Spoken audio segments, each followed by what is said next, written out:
Hello and welcome to my channel, I Win to Lose Gaming. AFK Journey is a surprising diamond in the rough in the endless sea of mobile games out there. Let's take a look at what this open world idle game is all about.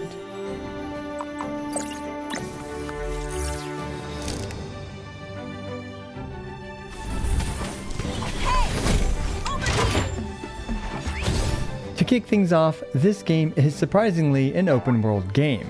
I was immediately intrigued by how an AFK game could be blended with an open world formula, and I wasn't disappointed. This video is sponsored by AFK Journey, but as usual, my goal is to simply show you what the game offers. You start off your journey as the legendary mage Merlin, and you've lost most of your powers and memories. As such, being the less powerful and amnesiac, you need to lay low and remain undercover. That's why my Merlin is sporting this beautiful mustache. I'm sure no one can recognize her with this impervious disguise. Or your most loyal student, Magister Merlin. Ah, crap, my cover was blown. I can't believe that didn't work. The main story is very impressively fully voice acted so far, and the majority of voices in English are done very well. Do not retreat! Forward! Except for a couple of the thugs, which makes it pretty funny since these guys' character designs don't look like they'd have good voice acting. I don't know what we're guarding here, and I don't care to know what you're doing here. But a deal is a deal. We start off by meeting the ever so reliable Chadley Omni-Man looking General Man. And then we meet the extremely hot, temperature-wise, Mage Mariel, who is framed for setting everything on fire. Dangerous. You're quite right. If this were my fire, you'd all be ashes by now. Then there's Valen, who has a very initially punchable face. General, they've ruined my beauty sleep.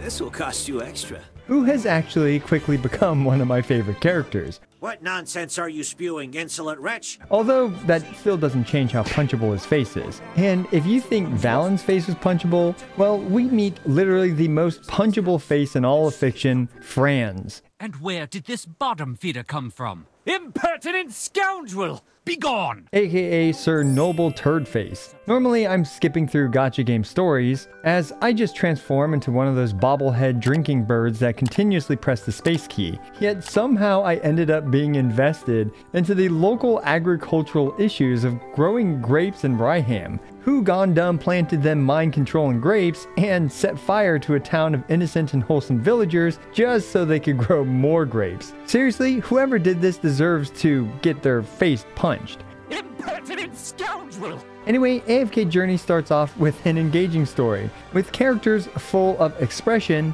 personality, and plot. And the story will be continuously expanded along with the world that they reside in. Speaking of which, the open world is a great change of pace from the usual menu hopping simulator that most mobile games are, especially AFK mobile games. This map is already impressively large, and I'm still in the early mid-game, and we can fully expect them to expand the map significantly. The open world never felt tedious, because when I needed a break, the auto-pathing feature was great, and when I wanted to explore more off the beaten path, well, I could do that. There are occasional puzzles, tons of shiny objects to collect, and you can even see other imposter Merlins, aka other players, meandering around and leaving comments at these rock formations, which breathes additional life into the game. A great quality of life feature is that you're able to just instantly delete enemies in the overworld that are much weaker than you. No need to go through multiple loading screens, animations, and all that tedious stuff. Speaking of quality of life, this game has it in spades. Being an AFK game, progress is naturally tied to the quality of life of farming resources while you're AFK. You can push further and further into the AFK stages, which increases the resources you get by AFKing. And for the times where you have a major power spike, you're able to just auto battle through until your team finally meets their maker. One incredible quality of life is how you progress through leveling and equipment for your characters. Like most idle games, you level up your main cast of 5-ish or so heroes, and then all your other heroes are equal to your lowest level hero. However, most other games force you to tediously swap which heroes are the main ones by resetting resources, removing gear, re-equipping them, re-leveling characters, blah blah blah. AFK Journey, well, none of that time-wasting headache is present. You simply click a couple of times to rotate which heroes are your main ones. That can be up to 10 levels above the rest of the cast. Personally, I hope all future idle games implement this system, because this system is frankly 100 times better and allow you to focus on the more important and interesting aspects of the game, such as combat and different game modes. Divine shield protects me!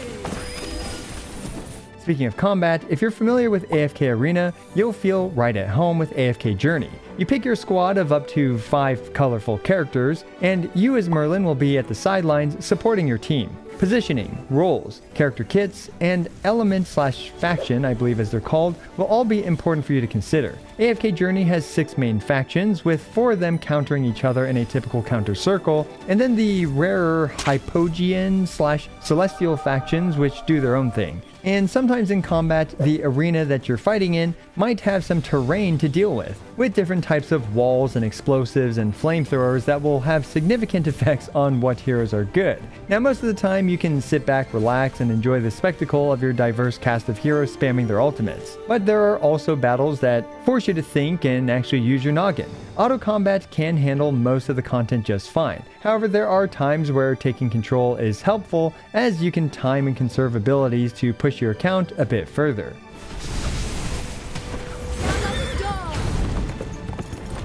Anyway, before we dive into some additional game modes, I think I know why you're all here, and it's to see the heroes you can collect. AFK Journey has a very colorful and lively art style, with very bouncy, pretty nice, right? character designs, and a very diverse cast. You literally have 2 belligerent talking chipmunks to maul your opponents to death. Hero designs tend to fit the faction they're a part of, like the light bearers being more knightly and mage-like, or the undead being, well, zombies and decaying corpses. Then you have this awesome 2-formed ranger assassin Milady Vala. Milady here not only attracts every fedora within a 100-mile radius, she deals 1,000 fedoras worth of damage as well. Then we've got Giga Chadley characters like this overly enthusiastic shield man who just spams shields on everyone over the course of the battle. My shield is unbreakable! Then we have the cutest abomination I've ever seen, Khafra. Wait, did you just think he was an owl man? No, he's a freaking owl centaur. Never could I have conceived of such a majestic design. Oh, and you can even customize Merlin. Ah, crap, I better put that mustache back on before everyone realizes who she is. Anyway, every hero has a very distinct kit, animations, and feeling when you use them. And I think AFK Journey did a great job with character variety and design.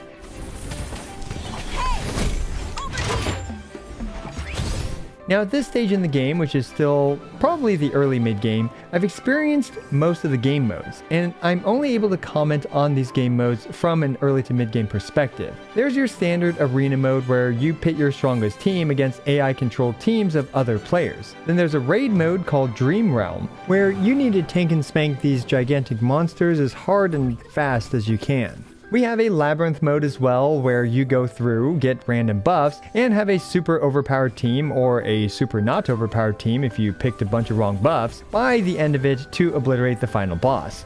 And finally, there's the Honor Duel Arena, where everyone starts off at an even playing field regardless of how far along your account is. You'll get random teams and buffs where you'll be able to pit yourself against others without worrying how large your wallet is compared to theirs. This is a great way to engage players of all budget levels in a competitive aspect of this game. Divine shield protects me!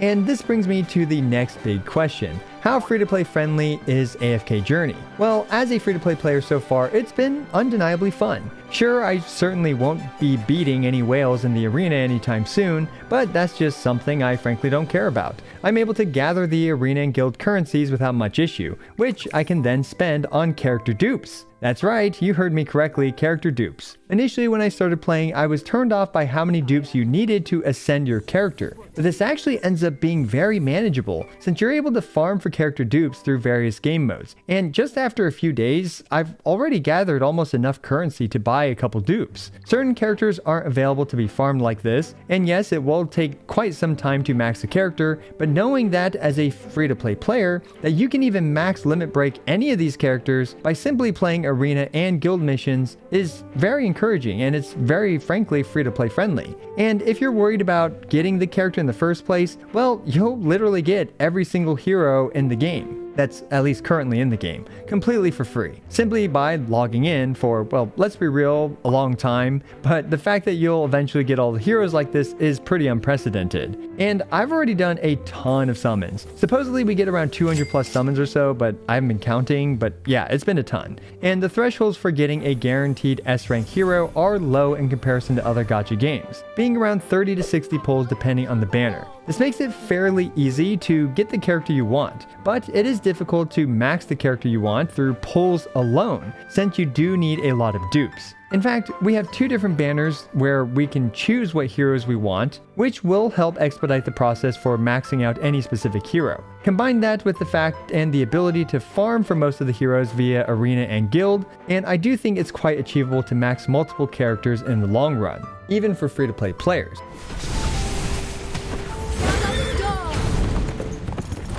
So yeah, AFK Journey was overall a very pleasant surprise to me. The open world was far more engaging than I expected, and I really enjoyed the high production quality of the story and the characters that you can collect. AFK Journey is available now on both mobile and PC, so you can dive in whenever and wherever you want. Let me know what you think about this game down in the comments below. As always, I appreciate every single one of you. This is I Went to Lose, signing out.